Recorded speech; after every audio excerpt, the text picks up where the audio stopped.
ঝরঝরে fried rice খুবই অল্প সময় এবং অল্প উপকরণ দিয়ে কি করে তৈরি করবে আজকের ভিডিওতে সেটাই শেয়ার করব। আসসালামু আলাইকুম, কেমন আছো তোমরা সবাই? নতুন একটি রেসিপিতে তোমাদের সবাইকে স্বাগত জানাই।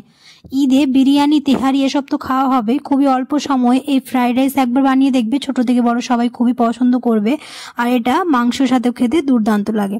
দেখে নাও তাহলে আজকের রেসিপি। ভিডিও শুরু করার আগে একটাই রিকোয়েস্ট, চ্যানেলটিকে যদি সাবস্ক্রাইব না করে থাকো তাহলে সাবস্ক্রাইব করে দিও, আর ফেসবুক থেকে দেখলে পেজটাকে ফলো করতে ভুলো না। এই ফ্রাইড রাইস বানানো খুবই সহজ এবং যে কেউ বানিয়ে ফেলতে পারবে আমার আজকের ভিডিও দেখে। ফ্রাইড রাইস বানানোর জন্য আমি এখানে 1 কেজি ফ্রাইড রাইসের চাল নিয়েছি। চালটাকে খুব ভালো করে 2 থেকে 3 বার ধুয়ে নিয়েছি। এবার জলে আমি এটাকে আধা ঘন্টার জন্য ভিজিয়ে রাখবো। এবার আমি অপর দিকে একটা কড়াই বসিয়ে দেবো। কড়াইয়ের মধ্যে জল দিয়ে এবার জলটাকে ফুটতে দেবো।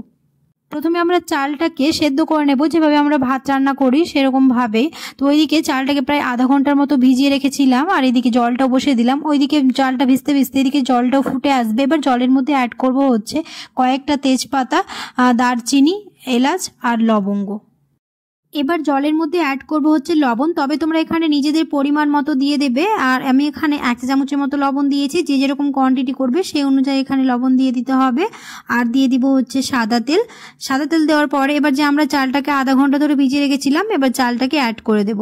চালগুলো দেওয়ার পরে খুব ভালো করে মিশিয়ে নেওয়ার পরে এবার এর মধ্যে দিয়ে দেবো হচ্ছে ভিনিগার। তবে এটা পুরোপুরি অপশনাল। ভিনিগার দিলে চালটা ঝরঝরে হবে, মানে ভাতটা ঝরঝরে হবে, তাহলে ফ্রাইড রাইসটাও ঝরঝরে হবে। তার জন্য আমি এখানে ভিনিগার অ্যাড করেছি। দিয়ে আবার খুব ভালো করে মিশিয়ে নিয়ে আবার ঢাকনা চাপা দিয়ে এটাকে সেদ্ধ হতে দেব। কিছুক্ষণ ঢাকনা চাপা দিয়ে রাখার পরে আমার এখানে ভাতটা একদম রেডি হয়ে গেছে। এবার এটাকে আমি ঠান্ডা হতে দিয়ে দিলাম। এবার অপর দিকে আমি কড়াই বসিয়ে তার মধ্যে দিয়ে দিলাম হচ্ছে ঘি। তবে আমি এখানে ঘিয়ের পরিমাণটা বেশি দিয়েছি। আর তারপর দিয়ে দিলাম হচ্ছে সাদা তেল। সাদা তেলটা আমি এখানে একটু কম ব্যবহার করেছি। তারপর এখানে গাজরটাকে ভেজে নেব। তার জন্য আমি এখানে একটা গাজর নিয়েছি, ছোট ছোট এরকম করে কুচি করে কেটে নিয়েছি। গাজরটাকে প্রায় 1 মিনিট ভাজার পরে এবার এর মধ্যে দিয়ে দিব হচ্ছে বিনসগুলো দেওয়ার পরে আবার খুব ভালো করে ভেজে নেব। একটুখানি দিয়ে দিলাম হচ্ছে ক্যাপসিকাম। এবার সবগুলোকে খুব ভালো করে আমি প্রায় 2 মিনিটের মতো ভেজে নেব, যাতে একটুখানি এটা নরম হয়ে আসে, মানে সেদ্ধ হয়ে যায় যাতে। প্রায় 2 মিনিটের মতো খুব ভালো করে আমি ভেজে নিয়েছি। এবার এর মধ্যে অ্যাড করবো হচ্ছে ড্রাই ফ্রুট। আমি এখানে কাজু কিশমিশ নিয়েছি, তোমরা এখানে পছন্দের মতো ড্রাই ফ্রুট নিয়ে নিতে পারো। দিয়ে আবার খুব ভালো করে মিশিয়ে কিছুক্ষণ ভেজে নেব। আর এই ফ্রাইড রাইসে তোমরা চাইলে সাদা তেলের পরিমাণটা বেশি দিতে পারো, তবে আমি এখানে ঘিয়ের পরিমাণটা বেশি দিয়েছি, সাদা তেলের পরিমাণটা একটুখানি কম দিয়েছি। দিয়ে খুব ভালো করে সব কিছু ভালো করে ভেজে নিয়েছি আমি 2 থেকে 3 মিনিট।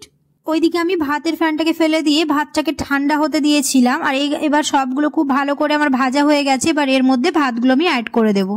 ঈদের সময় বিরিয়ানি, তেহারি এসব না বানিয়ে খুবই অল্প সময় এবং ভেজিটেবলও খাওয়া হয়ে যাবে আমাদের এরকম করে যদি ফ্রাইড রাইস বানায়। এটা বানানো খুবই সহজ আর হয়ে যায় খুব তাড়াতাড়ি এবং উপকরণও লাগে খুবই অল্প। তোমরা অবশ্যই ঈদে একবার এরকম করে ফ্রাইড রাইস তৈরি করে দেখবে, একদম ঝরঝরে হবে আর খুবই অল্প সময়ে হয়ে যাবে।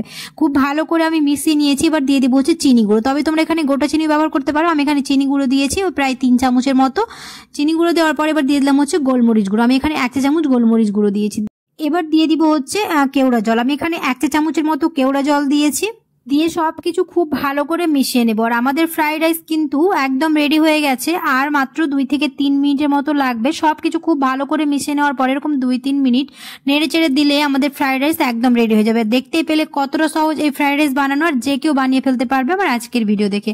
আশা করছি আমার আজকের রেসিপি বুঝতে তোমাদের কোনো অসুবিধা হয়নি। আর আজকের রেসিপি তোমাদের ভালো লেগেছে। যদি ভালো লেগে থাকে তাহলে অবশ্যই একটা লাইক করে দিও, আর কমেন্টে জানাতে বলো না কেমন হয়েছে। তো আমাদের ফ্রাইড রাইস একদম রেডি হয়ে গেছে। এবার এটাকে আমি সার্ভ করবো। আর কতটা ঝরঝরে হয়েছে দেখতেই পাচ্ছ তোমরা। এরকম করে একবার ফ্রাইড রাইস বানাবে, একদম ঝরঝরে হবে আর খেতেও অসম্ভব মজাদার হবে। তোমরা অনেকেই আছো ভিডিও দেখে চলে যাচ্ছ, লাইক করো না। অবশ্যই তোমরা একটা লাইক করে দিও, কারণ তোমাদের একটা লাইক আমাকে অনেক মোটিভেট করে ভিডিও বানাতে। আর তোমরা অনেকেই আছো এখন ভিডিও দেখছো না, অবশ্যই ভিডিও দেখো।